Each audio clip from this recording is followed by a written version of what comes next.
자, 이제 드디어 우리 마지막 관문인 감정평가 관련법 정리를 한번 해보겠습니다.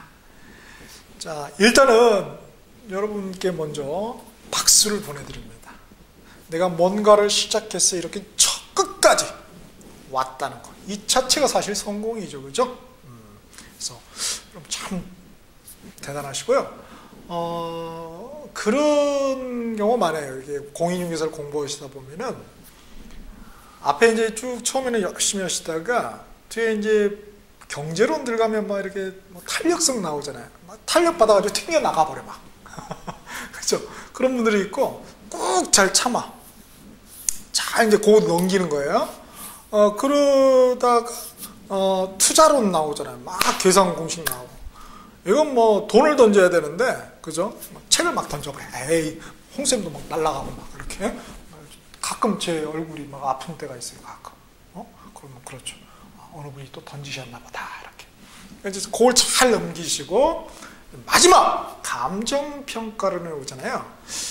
이제 감정이 상해버려. 3방씩 6방 해가지고 막 복잡해. 감정 상해가지고 그냥 빈정 상해서 나 못해 이러죠. 이런 분이 있습니다. 그죠? 그러니까 다 그 고비가 있는 겁니다. 그 고비를 넘어서 여기 끝까지 완주했다는 거.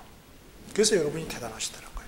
뭐든지 못 하시겠어요. 그죠? 여기까지 왔는데. 오케이. 자, 그러면은 마지막 감정평가 관련법 이행을 떠나보시겠습니다.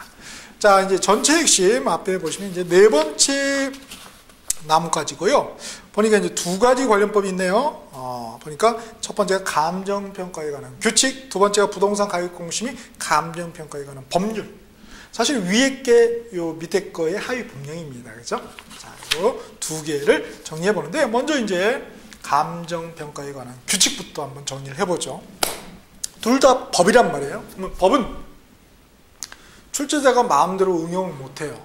즉 조문에 있는 대로 물을 수밖에 없는 거죠. 그러면 법조문이 시험에 나오면 뭐가 핵심 포인트냐? 법조문은 당연히 조문이 포인트가 되겠죠. 그럼 조문에서 특히 어떤 거? 첫 번째 단서가 있는 거 있죠. 다마 이렇게 단서 예외가 있는 경우, 이런 경우를 잘 봐야 된다는 거예요. 그렇죠? 두 번째는 항목이 4개 이상인 거. 항목이 4개 이상. 뭐 2개, 3개면 뭐 낼 수가 없잖아요. 응? 객관식인데. 그죠? 그래서 4개 이상인 거 특히 주의하시고. 그 다음에 숫자고 기간. 숫자를 뭐 틀게 해놓는다든지, 기관을 서로 뭐 뒤바꾼다든지, 이렇게. 그 다음에, 요게 어렵습니다. 일상평어를 뒤바꿔버려요. 예컨대 뭐, 하여야, 하여야 한다는데, 뭘로? 할 수 있다.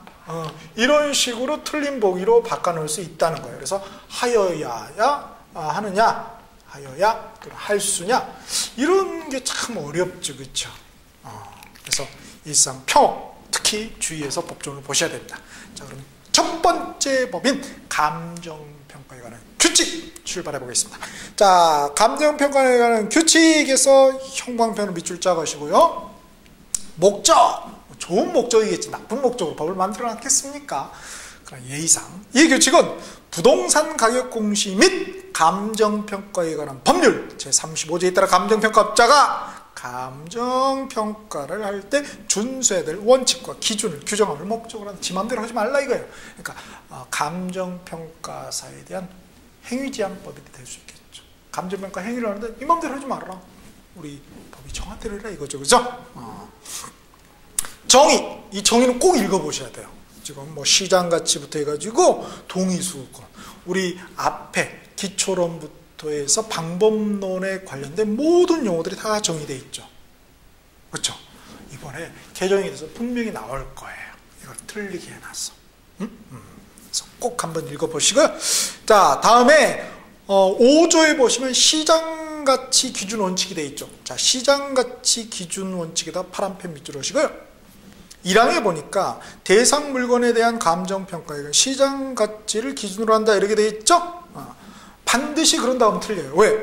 2항에 보니까 1항에도 불구하고 그러니까 예외 조항이 있고 단서만 있는 게 아니라 예외 조항도 있는 거예요. 그러니까 불구하고 다음에 의해서 그쵸 시장 가치 외의 가치를 기준으로 결정할 수 있다 이렇게 돼 있죠. 그다음 4항에 보니까 감정평가업자는 시장가치 외의 가치를 기준으로 하는 감정평가의 합리성 및 적법성이 결여되었다고 부족이 빠진 거죠. 그렇게 판단할 때는 의뢰를 거부하거나 수임을 철회, 우리 감정적인 생각은 결여되고 적법성이 없으면 불법이라는 거 아니에요. 그럼 뭐 해야 된다는 거예요, 사실은? 우리 가슴은 뭐래요? 철회하여야 한다죠. 근데 여기는 뭐라고 되어 있어요? 철회할 수 있다. 그러면 안 철회해도 된다는 말이네. 할 수 하여. 뒤바뀌어. 항상 조문에 근거해서 해야 돼요. 그죠? 철회할 수 있다. 일상평가 특히 주의합시다. 아마 하여야 한다. 그러면 감정평가 시험들 밥줄이 끊길까 봐 그러는가? 그건 아니겠지. 그죠? 여튼. 그 다음 6조의 현황 기준 원칙에다가 파란펜으로 밑줄 그으시고요. 현재의 상황이죠. 그렇죠? 그 다음 7조 개별 물건 기준 원칙에다가 빨간펜 밑줄 합시다. 1항에 감정평가는 대상물을 개별로 하는 이게 뭐예요? 그렇죠. 개별평가. 우리 감정평가 분류 앞에 있었죠? 나와 있잖아요. 개별에다가 파란펜. 2항은 뭐예요? 일괄하여 평가할 수 있다 그랬죠? 일괄에다 파란펜. 일괄평가. 3항은 구분평가. 구분에다 파란펜. 4항은 일부분에 대한 부분평가겠죠. 그죠? 부분에다가 파란펜. 그 다음 8조 감정평가의 절차가 나와 있습니다. 감정평가는 다음 각호 1호부터 해서 7호까지 나와 있죠. 순서에 따라 감정평가해야 한다. 반드시 그렇게 순서에 따라 감정평가하면 틀리죠. 단서가 있잖아요. 다만 합리적이고 능률적인 감정평가를 위해 필요한 데는 순서를 조정할 수 있다. 그렇죠? 반드시 이런 순서에 된다면 틀려요. 반드시가 들어가면. 그냥 이렇게 해야 한다면 맞지만은 항목이 몇 개? 4개 이상 중요하다는 말이에요. 그래서 첫 번째가 감정평가 기본 확정, 두 번째가 처리 계획 수립, 3번에 물건 확인, 4번에 자료 수립, 5번에 자료 검토, 6번에 방법 선정, 7호에 가액 결정 및 표시. 그런데 1호의 기본적 사항의 확정이 또 밑에 세부적으로 나와 있어요. 그래서 9조의 기본적 사항의 확정에서 파란펜 밑줄을 쓰고 의뢰인 물건, 목적, 기준 시점, 조건, 평가 조건, 기준 가치. 되게 많네. 수술을 비롯해서. 그 다음 2항의 기준 시점에다가 빨간펜.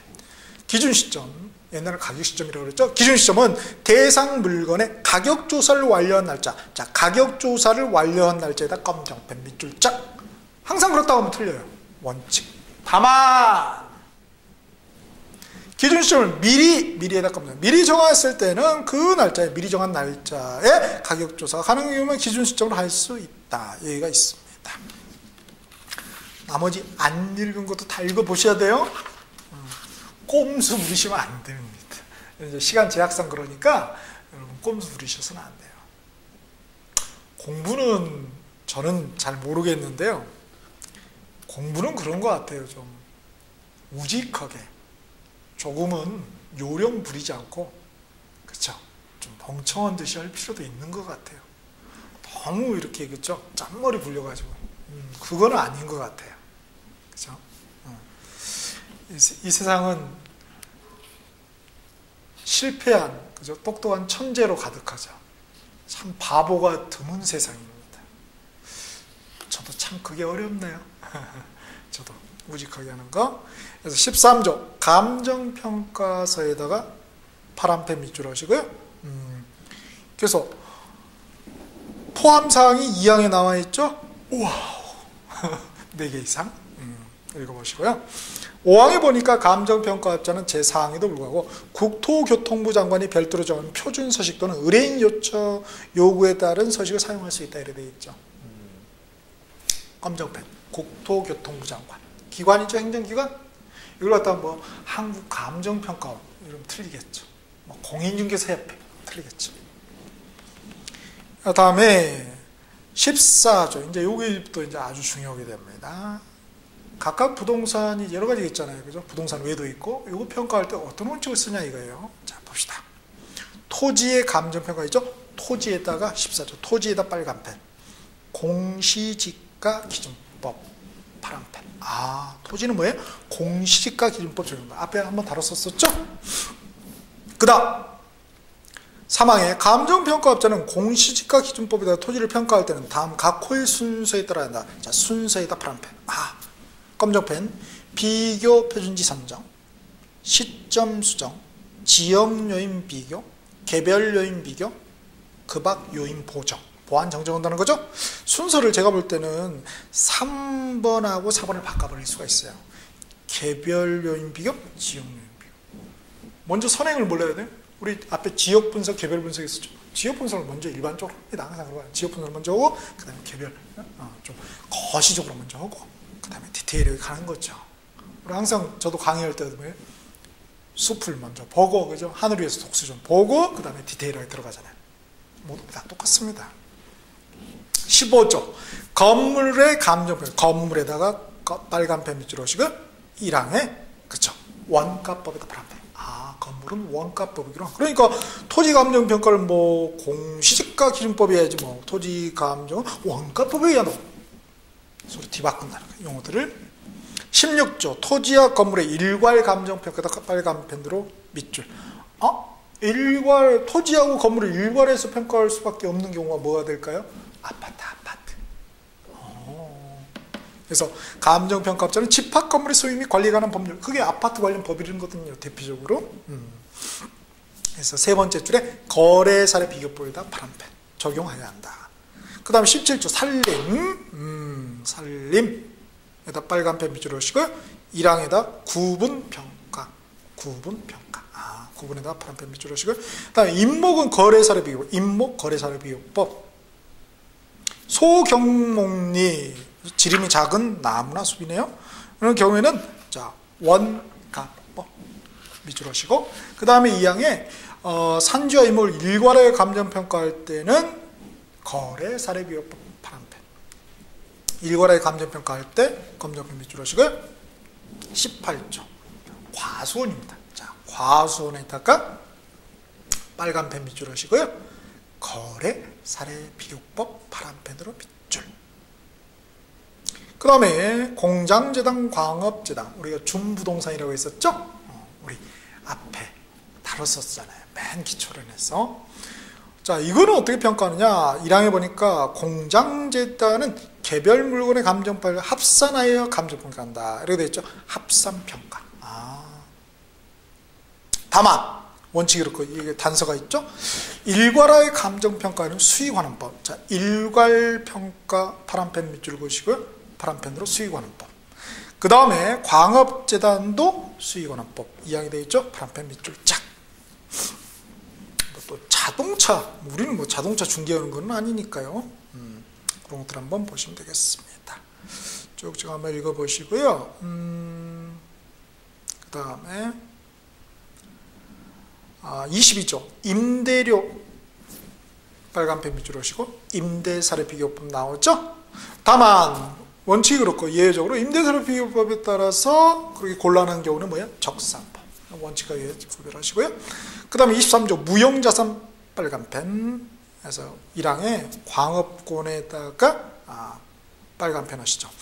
광업지대는 감정평가에 해당하는 광산의 현존시설 가격을 빼고 감정평가한다. 검정펜. 2항의 어업권 빨간펜. 어장 전체를 수익환원법에 따라 감정평가 가격에 해당하는 현존시설 가격을 빼고 감정평가해야 한다. 검정펜. 3항에 뭐 영업권, 특허권, 실용, 뭐 기타 뭐 여러 가지 있죠. 그 밖에 무형자산에다가 빨간펜. 수익환원법 파란펜. 이렇게. 그 다음에 25조 소음 등으로 인한 대상 물건의 가치 하락분에 대한 감정평가는 파란펜으로 밑줄 하시고요. 맨 끝에 고려해야 된다, 할 수 있다, 고려 안 해도 된다, 고려하여야 한다. 고려하여에다가 검정펜. 자, 기타 내용들 쭉 한번 꼭 읽어보셔야 됩니다. 그걸 이제 다음 페이지에 물건별 평가 방법에서 일목요연하고 정리를 해놨죠. 그러나 항상 뭐가 중요해요? 조문이 제일 중요합니다. 조문. 자, 그렇게 보시면 되겠습니다. 이제 감정평가 관련법. 두 번째 법이 뭐라고요? 부동산 가격 공시 및 감정평가에 관한 법률이 들어있다고 했죠? 그게 이제 관련된 게 네 번째 마지막 가격 공시 제도입니다. 그래서 그 핵심 내용만 한번 살펴보자고요. 실제 여러분 이제 법제처 들어가셔가지고 부동산 가격 공시 및 감정평가에 관한 법률이 지금 쫙 나올 거예요. 너무 많아. 그것도 한번 이렇게 좀 참고적으로 보시면 좋을 것 같아요. 자, 그래서 보니까 첫 번째가 지가 공시 제도가 있죠. 토지 가격을 공개적으로 보여주는 제도가 있다. 그래서 형광펜으로 지가 공시 제도 형광펜으로 밑줄 쫙. 출제자 의도는 뭐예요? 표준지 공시지가라는 거하고 개별 공시지가 이 두 놈의 법 조문의 내용상 차이점을 구별하는 거. 항상 구별이 좋아요. 조문이 이제 개입된 것 뿐이죠. 그죠? 자, 그래서 빨간 펜으로 표의 밑줄을 그으실까요? 표준지 공시지가, 개별 공시지가. 자, 보니까 그 개념도 표준지는 표준이 된 땅이다 이거죠. 전국 토지에. 그 다음에 개별은 내 토지. 각각 개별적 토지고, 뭐 관련 일자도 뭐 기준이 매년 이루어지냐, 뭐 이렇게 53년 숫자도 좀 차이가 있고, 자, 검정펜 밑줄로 했습니다. 평가 주체. 평가 주체에다 파란펜 밑줄로 하시고요. 표준지 공시지가는 누가 해요? 국토교통부 장관. 그에 반해서 개별 공시지가는 검정펜 시장 운수구청장. 시도지사 하면 안 돼요. 그 동네 제일 가까운 데 있는 분이 뭐예요? 시장 운수구청장이죠. 그죠?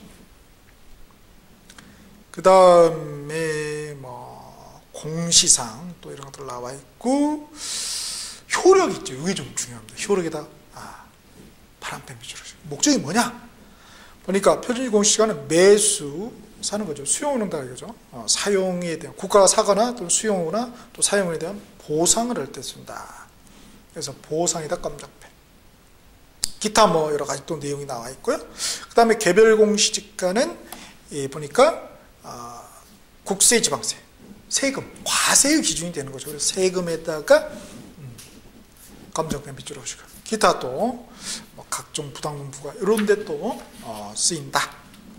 다음 페이지 보면은 이제 이의 신청이 나와 있죠. 거기서 이제 숫자 주의하시면 되죠. 뭐 30일 이내에 한다는 것. 30일하고 1월은 다르죠. 1개월. 2월 달은 1개월이 28일, 막 29일 중에 달라. 그죠? 30일 이내. 그 다음에 서면으로 해야 된다는 거예요. 써서 해야지. 이거 안 된다는 거예요. 여보세요? 잘못된, 이거 안 된다는 거예요. 그죠? 그 다음 누구한테? 한 놈한테 해야죠. 한 놈이 아닌가? 한 분한테. 한 분한테 해야죠. 그죠? 그러니까, 표준지 공시지가는 국토교통부 장관이 했으면 국토교통부 장관한테 해야죠. 그죠? 개별 공시지가는 시장군수구청장이 했으니까 시장군수구청장한테. 행정기관. 뒤바꾸면 서로 틀린 보기가 되겠죠. 그 다음 뭐 표준지에 대한 정의가, 개념이 나와 있고, 그 다음에 선정기준, 대표성, 중요성, 안정성, 확장성이 좀 있어야 된다. 그래야지만 이 표준지가 될 수 있다는 거죠. 그 다음 뭐 표준, 거기 지가 있으면 집이 있겠죠. 주택. 대표적인 게, 또 이제 바꿔서 설명하면 되겠죠. 자, 이제 마지막! 지가 공시제도가 있다면 이제 주택가격 공시제도가 있겠죠. 자, 주택가격 공시제도에다 형광펜을 밑줄 쫙 하시고, 여기 출제자 의도는 3개가 있어요. 보니까 표준주택가격, 개별주택가격, 공동주택가격이 있습니다. 요 셋의 법 조문의 내용상 차이점을 구별할 줄 아는가. 이게 포인트가 됐죠. 자, 보니까 단독주택가격에 이제 표준주택가격, 개별주택가격, 그다음에 아파트 이런 거면 공동주택가격이 되겠죠. 자, 그래서 개념은 뭐 간략하게 읽어보시면 될 것 같은데요. 이제 이 개별주택가격을 매길 때 그 기준이 되는 게 바로 표준주택가격이 되는 것입니다. 그렇죠? 그리고 이제 개별주택가격하고 공동주택가격은 과세, 세금 매길 때 기준이 되는 거예요. 그렇죠? 그리고 또 가격 정보도 적용이 되고 이런 좀 차이점이 있습니다. 자, 평가 주체에다 파란펜 밑줄을 치고요. 자, 2개는 국장인데 하나 개별주택가격이 시장군수구청장이라는 거죠. 공동주택가격 절대 국장이지 시장 부총장은 안 되셔요. 그죠? 그 다음에 공시사항에다가 파란펜 미주를 요게 좀 잘 나왔다. 이쪽 분야에서는. 그래서 이렇게 진짜 많네요. 그죠? 지번하고 가격 변조, 형상, 용도, 연면적, 구조, 사용 승인이, 지모, 지리적 위치, 지모까지도 나오네요. 그죠? 표준주택 가격은. 근데 개별주택 가격은 뭐 차이가 있죠. 이렇게 이 차이 좀 구별해야 된다는 거예요. 뭐 토지의 용도 제한, 도로교통사로 되어 있습니다. 그래서 사용 승인일에는 임시 사용 승인일도 포함이 됩니다. 그다음에 이의신청 역시 숫자 주의하시고요. 그래서 이런 근거법들이 다 뭐다? 부동산 가격 공시 및 감정평가에 관한 법률이라는 거죠. 자, 이렇게 해서 드디어 우리 세 번째 나무 감정평가로는 총 정리를 한번 해봤습니다. 자, 이렇게 우리가 지금까지 저와 함께 학을 하신 거예요. 이제 남아있는 진짜 공부, 혼자서 오롯이 책상 앞에서 하는 이 진정한 공부인 습이 남아있습니다. 이제 여러분이 그 습을 시작해야 될 시점이 되겠습니다. 자, 그러면은 습을 어떻게 할 것이냐 이거예요. 자, 습의 방법은 첫 번째는 지금까지 이제 동영상을 쭉 들으셔서 쫙 정리를 했잖아요. 그죠? 이거는 홍쌤의 실력이죠. 그죠? 여러분 사실 이제 그 쇼를 구경하신 입장에 불과한 거죠. 그죠? 외람된 말씀이지만은. 그러면 이제 진짜 내게 최하가 되려면 뭐예요? 내가 해야죠. 그쵸? 우리 기억나시나요? 우리 수학 시간에 수학 선생님이 리미트 x는 n은 뭐야? 그렇지 뭐 당연하지. 잘한다. 당연하다. 뭐 그렇지 뭐. 너 왜 당연한 걸 설명하니? 그런데 정작 내가 똑같은 숫자도 안 받고 그 문제를 내가 딱 풀려고 하면 단 한 줄 좀 못 나갔죠. 왜? 그거는 수학 선생님 실력이니까요. 내 실력이 아니었던 거죠. 즉 체화가 중요하다. 내 몸에 붙어야 된다는 거예요. 그렇죠? 그러기 위해서는 자, 첫 번째 핵심 내용을 내가 한번 정리해 본다. 내가 머릿속에 다 지도도 그리고 남도 그리고 그죠? 내용도 내가 한번 쫙 몇 페이지는 뭐가 있고 이런 게 떠올릴 수 있을 정도가 돼야 되겠죠. 그 다음에 이제 먼저 핵심을 정리한 다음에 그 다음에 나중에는 뭘 해야 되냐? 점검을 해야죠. 핵심 내용을 내가 잘 정리했는지. 그거는 우리 교재 이제 각각 테마의 뒷페이지 보면 기출 문제가 있죠. 그 기출 문제를 풀면서 그 출제자 코드도 다시 한번 읽어보면서 이런 게 시험에서는 중요하구나 하면서 다시 한번 정리를 하시고. 그게 정말 중요합니다. 제일 중요하죠. 기출 문제가. 수험의 합격의 전략은 기출 문제에 대한 정확한 분석입니다. 그렇죠? 자, 그러게 하신 후에 그 다음에 또 뒤에 예상 문제가 있죠. 그렇죠? 그 예상 문제를 풀면서 또 재차 점검하는 거예요. 보세요. 동영상 보시면서 한번 저하고 했죠? 혼자서도 한번 하시죠? 기출 문제 하면서 하시죠? 또 예상 문제 풀면서 한번 하시죠. 미니멈 이 정도는 하고 시험장에 가셔야지 그냥 뭐 갑돌이가 본다니까 나도 볼까? 이거 아니죠. 그죠? 정직한 거 아니겠습니까? 공부라는 게 땀 흘린 만큼 내가 거둔다. 그렇죠? 그렇게. 자, 이렇게 해서 한번 우리가 공인중개사라는 산에 우리 첫 번째 숲인 부동산학 개론 여행을 마무리 지었습니다. 자, 다시 한번 정리하자면요, 우리 첫 번째 나무, 이 총론이라는 나무에서는 부동산이 무엇이냐, 이걸 배운 거죠. 부동산이 무엇이냐를 배웠고요. 그래서 왼쪽에 나뭇가지 부동산의 개념 분류, 오른쪽이 부동산의 특성, 속성에 대해서 이렇게 크게 갔었죠. 그 다음 두 번째 나무 강론에서는 부동산 활동의 원리가 무엇이냐, 이걸 배운 겁니다. 그래서 총 8개의 나뭇가지가 있었죠. 그래서 경제론, 시장론, 정책론, 투자론, 금융론, 개발론, 이용론, 그 다음에 관리론, 입지론, 마케팅론, 이렇게 우리가 쭉 정리를 했었죠. 마지막 이제 세 번째 나무가 감정평가론입니다. 그래서 여기서는 우리가 뭘 배웠죠? 감정평가의 원리가 무엇이냐 이걸 배운 거죠. 그래서 총 4개의 나뭇가지가 있었죠. 감정평가, 기초론, 가격론, 방법론, 제도론, 그래서 관련법을 배웠던 것이죠. 자, 이렇게 해서 부동산학 개론을 총 정리를 했습니다. 그래서 모든 테마를 보실 때 항상 뭐예요? 이 관점에서 용어의 개념, 그 파급 효과를 꼭 내 머릿속에다 정리를 꼭 해두시길 당부드리겠습니다. 자, 지금까지 가슴 떨리는 꿈을 위한 강사 홍평이었습니다. 여러분 정말 감사합니다.